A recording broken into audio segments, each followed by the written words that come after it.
नमस्कार, बहुत स्वागत है आप सभी का। आपके साथ मैं हूं सोनल और आप देख रहे हैं सुशासन की बयार बस्तर सरगुजा तैयार। जी हाँ, ये हमारी विशेष पेशकश है जिसमें हम बस्तर और सरगुजा पर ही बात करेंगे, क्योंकि छत्तीसगढ़ की लोकप्रिय विष्णुदेव साय सरकार बस्तर के विकास में अभी तक बाधा साबित हुए नक्सलवाद के उन्मूलन के लिए कई तरह के काम कर रही है, लगातार प्रयत्नशील है। बस्तर में स्थित अबूझमाड़ और जगरगुंडा, जो कि 4 दशकों से भी ज्यादा वक्त तक नक्सलवाद के गढ़ के रूप में जाना जाता रहा, अब एजुकेशन सिटी में परिवर्तित होगा। बजट 2026-27 की बात करें यदि खास तौर पे, तो इसके लिए उन्होंने 100 करोड़ रुपए आवंटित किए गए हैं। बजट में बस्तर क्षेत्र में विकास गतिविधियों पर विशेष ध्यान दिया गया है। नक्सल प्रभावित और आदिवासी अंचलों में 2 मेडिकल कॉलेज भी प्रस्तावित किए गए हैं। इन इलाकों के युवाओं के करियर काउंसलिंग के लिए भी विशेष सत्र आयोजित किए जाएंगे, जैसे नीट हुई, क्लैट हुआ, जी हुआ, बैंकिंग, यूपीएससी, सीजीपीएससी के अलावा रेलवे चयन की परीक्षा तैयारी के लिए भी 33 करोड़ का प्रावधान किया जाएगा। हर साल बस्तर ओलंपिक के आयोजन के लिए 5 करोड़ का प्रावधान किया गया है। योग शिविरों के लिए, आप स्वस्थ रहें, आपकी सेहत बहुत अच्छी रहे, इसके लिए 2 करोड़। जैव विविधता टूरिज्म जोन के लिए 10 करोड़ का बजट रखा गया है इस बार। नियत नीलानार योजना के लिए 25 करोड़ रुपए का प्रावधान है इसमें। बस्तर संभाग के सभी जिलों में लोक उत्सवों के आयोजन, बस्तर मढ़ई और बस्तर मैराथन के लिए भी 2 करोड़ की राशि का प्रावधान है। साय सरकार ने बस्तर ओलंपिक के बाद अब सरगुजा में भी ओलंपिक का आयोजन करेगी वो। इसके लिए बजट में 5 करोड़ का प्रावधान है। डिजिटल भारत निधि योजना के तहत राज्य में 500 मोबाइल टावर्स की मंजूरी मिली है। इसके साथ ही जिसका सबसे ज्यादा लाभ बस्तर और सरगुजा अंचल को मिलने वाला है। वहीं बस्तर में विश्वसनीय इंटरनेट सेवा बनाए रखने के लिए बस्तर नेट परियोजना के तहत बजट में 5 करोड़ का प्रावधान किया गया। बस्तर एवं सरगुजा क्षेत्र में होटल इत्यादि क्षेत्र में निवेश करने पर औद्योगिक नीति अंतर्गत अतिरिक्त लाभ मिलेंगे। सरगुजा अंचल के लिए छत्तीसगढ़ का शिमला कहे जाने वाले मैनपाट की बात करें तो इसके लिए 5 करोड़ और जशपुर के कोतेबिरा में धार्मिक पर्यटन हेतु बजटीय प्रावधान भी किया गया है। कुल मिला के ये कह सकते हैं कि न सिर्फ एजुकेशन के क्षेत्र में, स्वास्थ्य के क्षेत्र में और सरगुजा बस्तर छत्तीसगढ़ के सबसे वो खूबसूरत क्षेत्र हैं जिसमें पर्यटन की अपार संभावना है। यानी हम भौतिक रूप से तो नक्सलियों को मार ही रहे हैं, उनको खत्म ही कर रहे हैं या फिर उनको सरेंडर करने पे मजबूर कर रहे हैं, उनको मुख्य धारा में ला रहे हैं और उसके लिए भी कई योजनाएं हैं। जाहिर तौर पे आपको बता दें कि ऐसे में जब हम भौतिक तौर पे उन्हें खत्म कर दें और साथ ही साथ वैचारिक तौर पर नक्सलवाद तभी खत्म होगा जब उनको अवसर मिलेंगे, जब वो एजुकेट होंगे, उनके लिए वो सुविधाएं बस्तर और सरगुजा जैसे क्षेत्रों में दी जाएगी। ये सबसे बड़ी बात है और ये विजन लगातार साय सरकार लेकर आगे चल रही है। तो इस खास विषय के लिए मेरे साथ जो खास मेहमान मौजूद हैं, चलिए जल्दी से आपको इंट्रोड्यूस करा देती हूँ। मेरे साथ इस वक्त मौजूद हैं स्टूडियो में नीलकंठ टेकाम जी, विधायक बीजेपी। बहुत स्वागत है नीलकंठ जी आपका। हमारे साथ जुड़े हुए हैं वरिष्ठ पत्रकार, राजनीतिक विश्लेषक मनीष गुप्ता जी। मनीष जी, बहुत स्वागत है आपका। और हमारे साथ कार्यकारी प्रदेश अध्यक्ष हैं सर्व आदिवासी समाज के राजाराम तोड़ेम जी। और सबसे पहले मैं स्टूडियो में चूंकि नीलकंठ जी मौजूद हैं, नीलकंठ जी, वाकई सरकार ने एक विजन तैयार कर लिया और इसके लिए बजट का प्रावधान भी कर दिया। अब जो है इसे जमीन पर उतारना है जाहिर तौर पर, लेकिन एजुकेशन सिटी बनने के बाद कितना बड़ा परिवर्तन आप इस क्षेत्र में देखते हैं? चूंकि आप उसी क्षेत्र के हैं, उस क्षेत्र के प्रतिनिधित्व कर रहे हैं, ऐसे में कितना बड़ा परिवर्तन इसके बाद? निश्चित तौर पर छत्तीसगढ़ राज्य में इस समय भारतीय जनता पार्टी की सरकार है और नक्सली उन्मूलन दोनों ही तरीके से, चाहे जिन लोगों ने नक्सलवाद को झेला है, जिनके जीवन में बहुत सारे दुख के घड़ी आए उनके लिए, या फिर वर्तमान में जो 31 मार्च तक नक्सलवादियों को नक्सलवाद के रास्ते से वापस लौटने के लिए, हथियार डालने के लिए जो समय निर्धारित की गई है, उसके बारे में जो विजन है और उस विजन को लागू करने के लिए जो व्यवस्थाएं हैं, ये एक कंप्लीट पैकेज के रूप में है। और इसमें उन सारी बातों को ध्यान में रखा गया है जिसके कारण आज से 40 साल पहले यहां पर,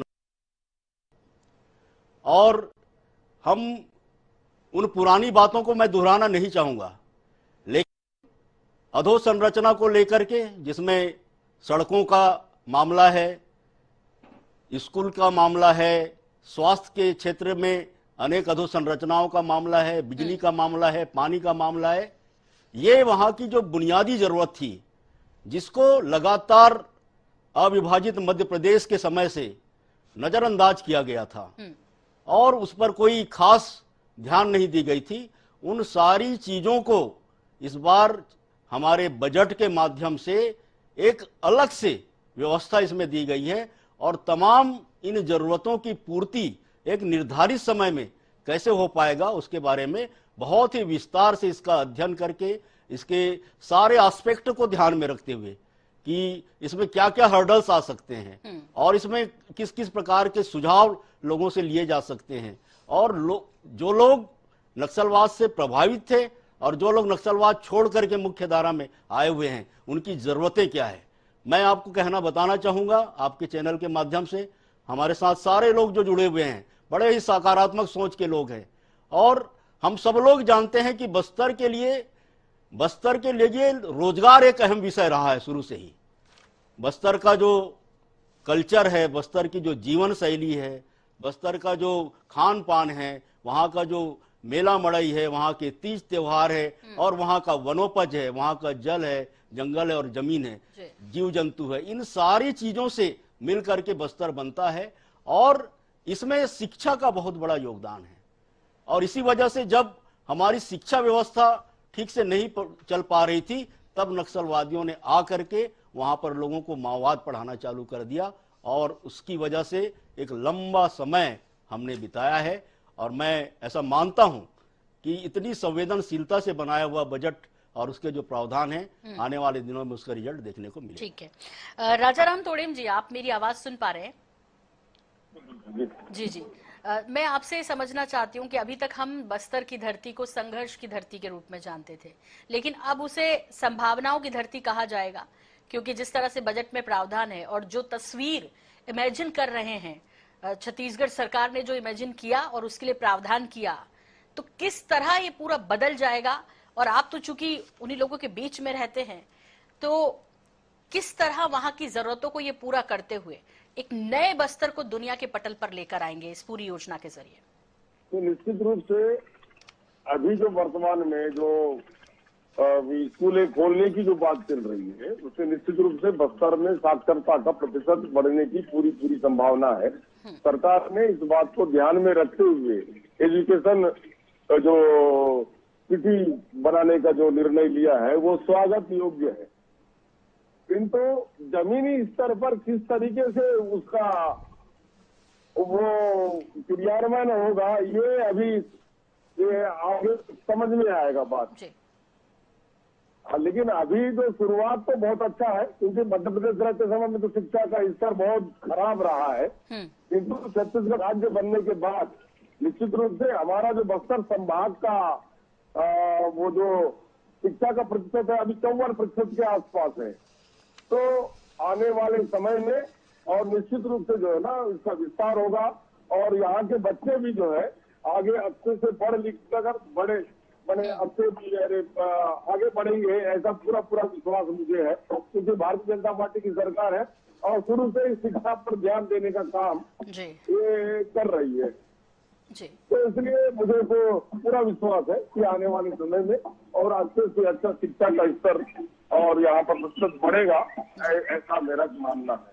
बिल्कुल मनीष जी, मैं आपका रुख कर रही हूँ और आप चूंकि ग्राउंड जीरो पर काम करते हैं, उसे देख भी रहे हैं। मुझे आपसे ये समझना है कि भाई प्रावधान बहुत अच्छे हैं, बस तो सरगुजा पर पूरा फोकस रहा बजट 2026-27 में, लेकिन धरातल पर जो चिंता राजाराम तोड़ेम जी की है, धरातल पर आने में आपको क्या लगता है, कितना समय लगेगा या अभी और किन चीजों की जरूरत है? ये जो बजट में प्रावधान है ये भविष्य में आगे भी बढ़ेंगे?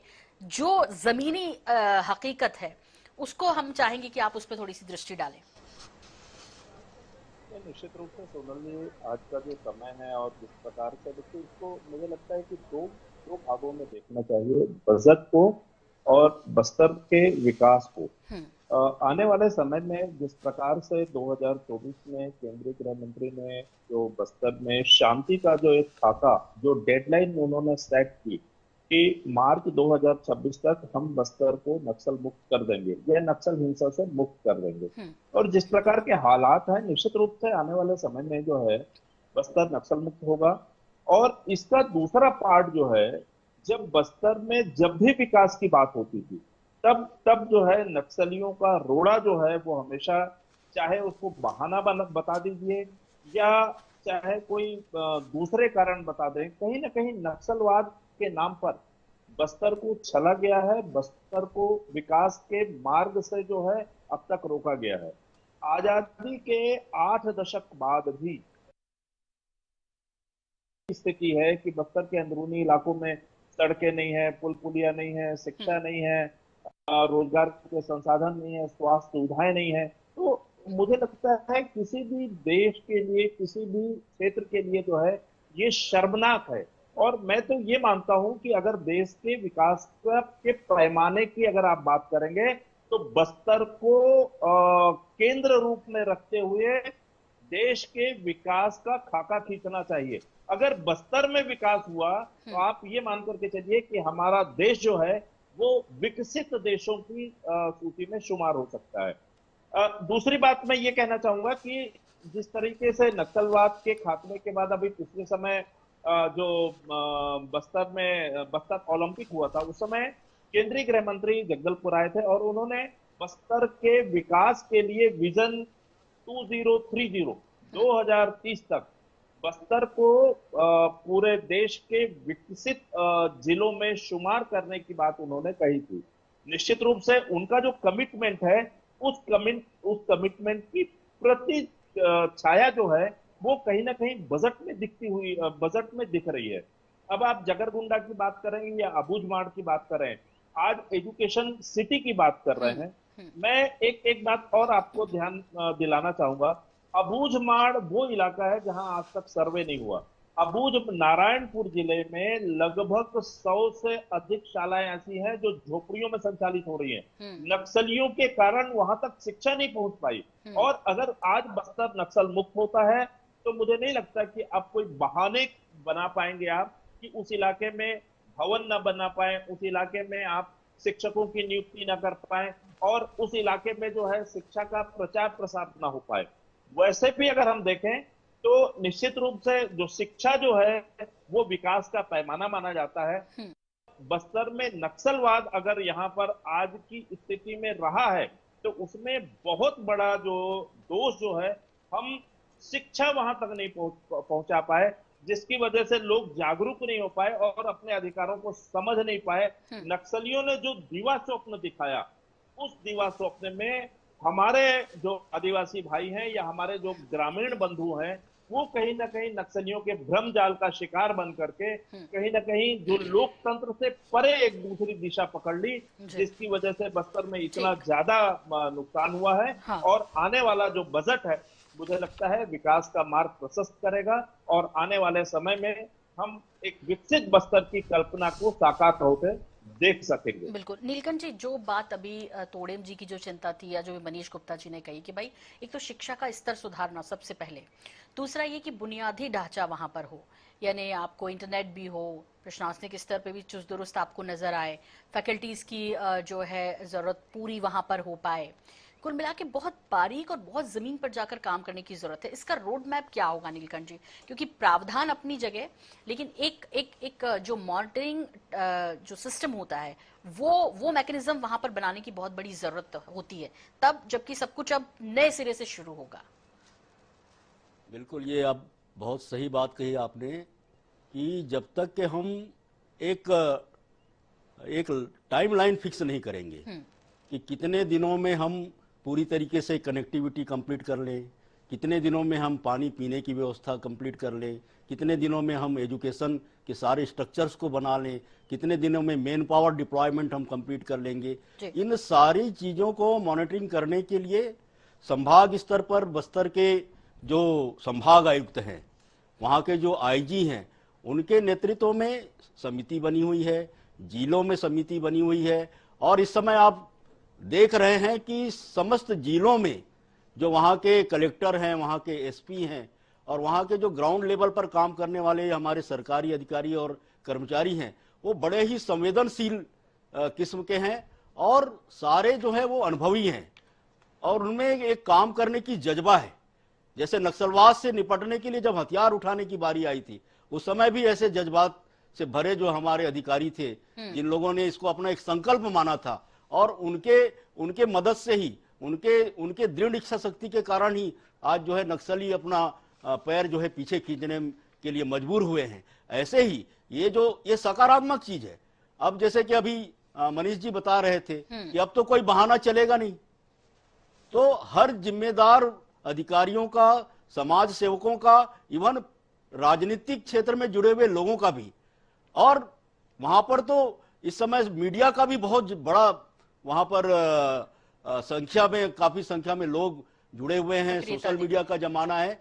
तो एक जब कोई भी सरकार, जैसे कि मैंने पहले भी कहीं पर कहा है किसी चैनल में, कि इसके कारण क्या थे। कई लोग बोले कि ये सामाजिक और आर्थिक असमानता का कारण था, कुछ लोगों ने बोला कि बेरोजगारी के कारण था, कुछ लोगों ने बोला अज्ञानता का कारण था। लेकिन मूल जड़ में अगर हम जाएंगे तो ये राजनीतिक इच्छा शक्ति की कमी के कारण 40 साल तक नक्सलवाद यहां पर चलता रहा, पनपता रहा। और 1 से 1.5 साल के भीतर जब देश के शीर्ष नेतृत्व ने, हमारे छत्तीसगढ़ राज्य के मुख्यमंत्री ने जब इसको एक संकल्प के रूप में लिया कि नहीं भाई, हम मार्च तक का ही हम समय दे पाएंगे, उसके बाद आर पार की लड़ाई करके हम इसको मुक्त तो करेंगे। तो ये राजनीतिक इच्छा शक्ति के बदौलत आने वाले दिनों में ये परिणाम भी देखने को मिलेगा। और निश्चित तौर पर बस्तर के लोग कभी भी खून खराबा से अपना कोई रिश्ता नहीं रखे थे। और मैं ऐसा मान के चलता हूं कि जो पुनर्वास की नीतियां बनी है, विकास की जो योजनाएं बनी है, बजट में जो अलग अलग प्रकार के हर क्षेत्र में, चाहे आप देखेंगे एग्रीकल्चर को कैसे फोकस किया गया है, बहुत बड़े बड़े सिंचाई की व्यवस्था वहां पर विकसित की जा रही है। इंटरनेट कनेक्शन के लिए बहुत सारे टावरों की व्यवस्था वहां पर की गई है। और आप देखेंगे कि महिलाओं को लेकर के बहुत ज्यादा फोकस किया गया है, नौजवानों को लेकर के पूरा बजट को फोकस किया गया है। और केंद्र की जो योजनाएं हैं, जैसे हम देखेंगे कि प्रधानमंत्री जनमन योजना है, धरती आबा ग्राम उत्कर्ष योजना है, ये सारी योजनाएं जो है आने वाले समय में अब ये इसके परिणाम आने लग गए हैं। अब आप वहां से जो फीडबैक हमको मिल रहा है लगातार, की सड़कें बनने लगी है, स्कूलों के बिल्डिंग चालू होने लगे हैं, वहां पर पीने की पानी की व्यवस्था हो जा रही है, टावर्स लगने चालू हो गए हैं। और ग्रामीण क्षेत्रों में सबसे बड़ा जो बदलाव देखने को मिला है वो है मुख्यमंत्री जो बस सेवा प्रारंभ की गई है।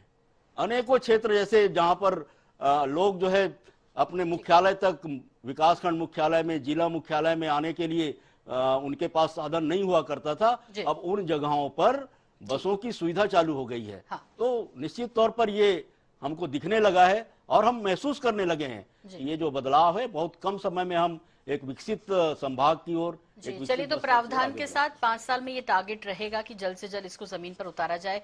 तोड़ेम जी, एक बात लेकिन बहुत महत्वपूर्ण है, आदिवासी जल जंगल जमीन और अपनी जो परंपराएं हैं उसके लिए वो बहुत उसमें जो है दृढ़ निश्चय रखते हैं।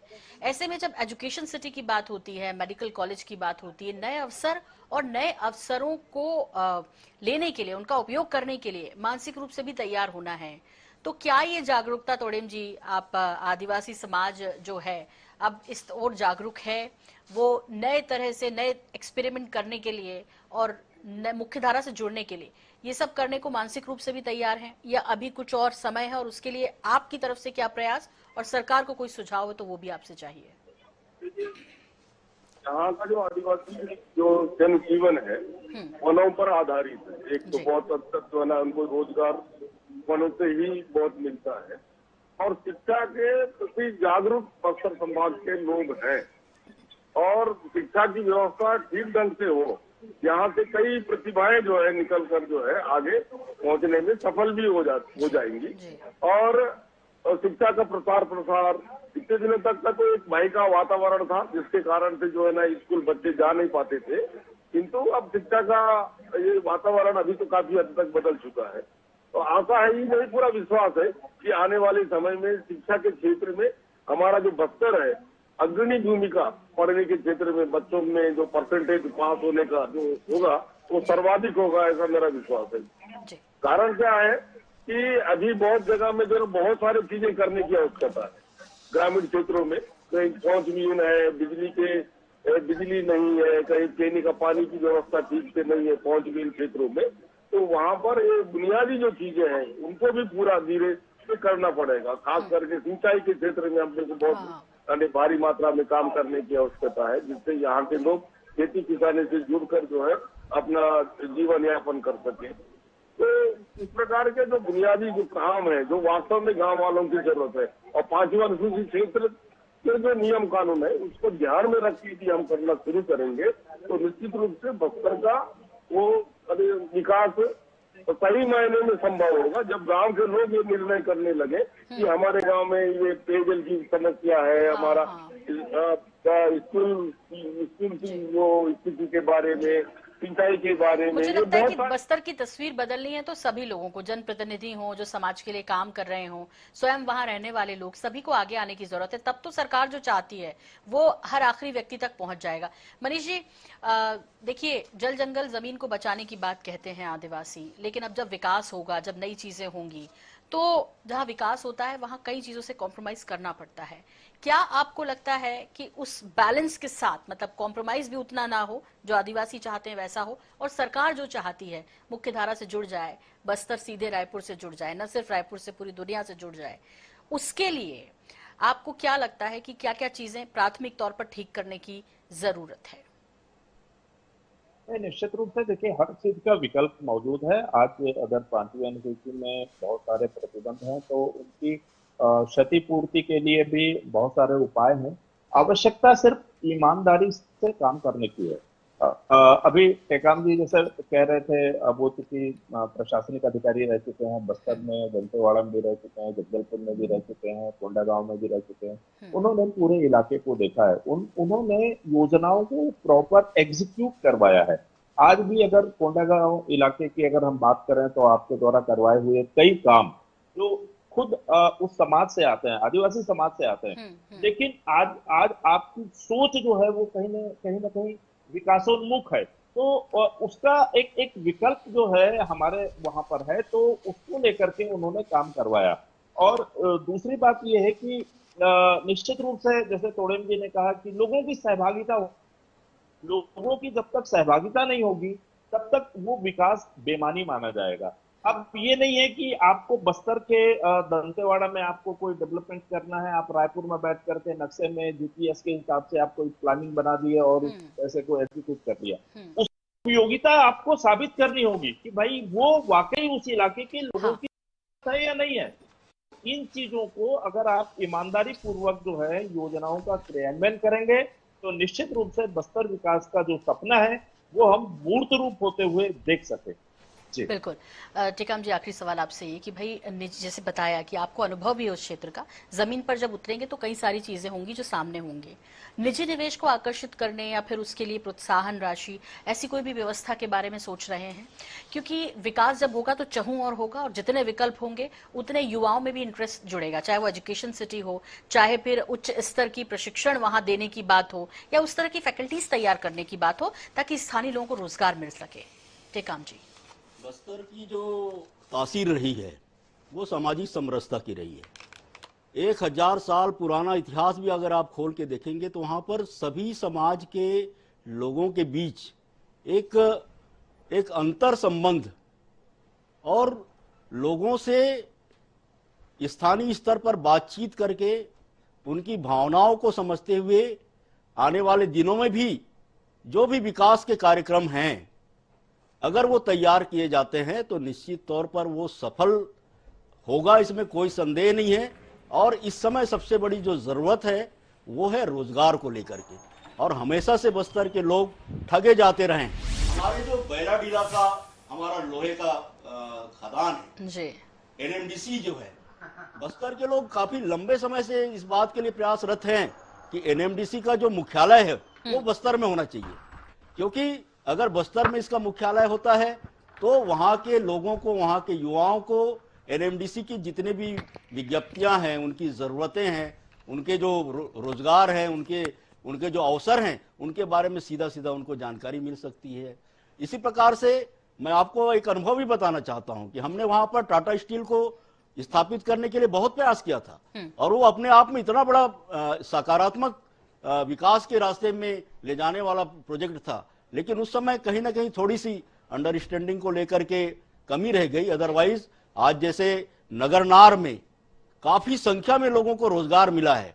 हमको देख करके खुशी होती है कि कभी केवल लोहे का यहां से निर्यात होता था, आज नगरनार में टनों टन जो है फाइन मटेरियल बन करके निकल रहा है और कई परिवार को वहां पर रोजगार मिला हुआ है। तो ये पोटेंशियल तो है, लेकिन पुनर्वास की जो नीति है, वहां पर लोगों को रोजगार देने की जो व्यवस्था है, वहां पर जल और जंगल और जमीन और वहां जल जीवन को सामंजस्य स्थापित करने की जो व्यवस्था है, उन सब में एक सामंजस्य स्थापित करते हुए एक समन्वित विकास योजना बनाने की जरूरत है।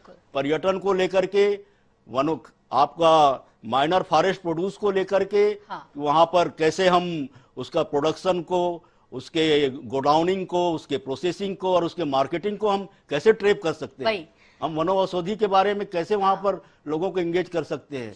वहां के सारे महिला स्व सहायता समूह, हमारे जितने भी नौजवान हैं, उन सबको इस समय कहीं ना कहीं एक आर्थिक स्रोत के रूप में उस मेन पावर को ट्रेंड करने की जरूरत है। और इस दिशा में हमारे छत्तीसगढ़ की जो सरकार है,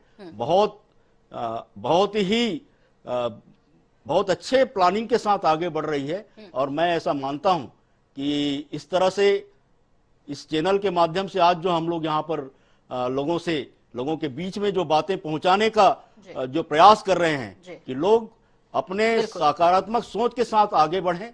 सरकार जो है हर तरीके से मदद करने के लिए तैयार है। गांव की ग्राम सभा को 5वीं अनुसूची क्षेत्र में जो अधिकार मिले हुए हैं, उन सारे प्रावधानों को ध्यान में रखते हुए, पेशा कानून को ध्यान में रखते हुए, उनकी जो निजी जरूरतें हैं, अभी मैं आपको बताना चाहूंगा, 1 मिनट और ले लेता हूं आपसे, जल्दी से सर, कि जो हमारा भगवान बिरसा मुंडा धरती आबा ग्राम उत्कर्ष योजना है, इस योजना का उद्देश्य यही है कि गांव के लोग बैठें और वहां पर अपनी प्राथमिकता तय करें कि आखिर वो करना क्या चाहते हैं, वो क्या उनकी मूलभूत जरूरतें हैं, वो किस रास्ते में आगे बढ़ना चाहते हैं। तो ऐसे ही सारे वहां के समाज के लोग, समाज प्रमुख और सारे लोग मिल करके, बिल्कुल ठीक है, और एक सही मैसेज जो आदि बोले होते हैं, एक सही मैसेज उन तक पहुंचा दें तो वो बहुत अच्छे से चीजों को समझते हैं, वो खुद भी आगे बढ़ना चाहते हैं।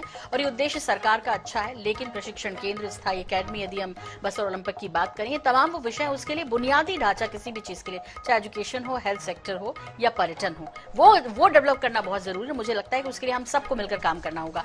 बहुत शुक्रिया, बहुत धन्यवाद आपका नीलकंठ जी स्टूडियो में आने के लिए, और मनीष जी आपका भी बहुत शुक्रिया, तोड़िम जी आपका भी बहुत धन्यवाद वक्त देने के लिए। और इसी के साथ तस्वीर बस्तर और सरगुजा की बदलने की उम्मीद के साथ मुझे भी दीजिए इजाजत। नमस्कार।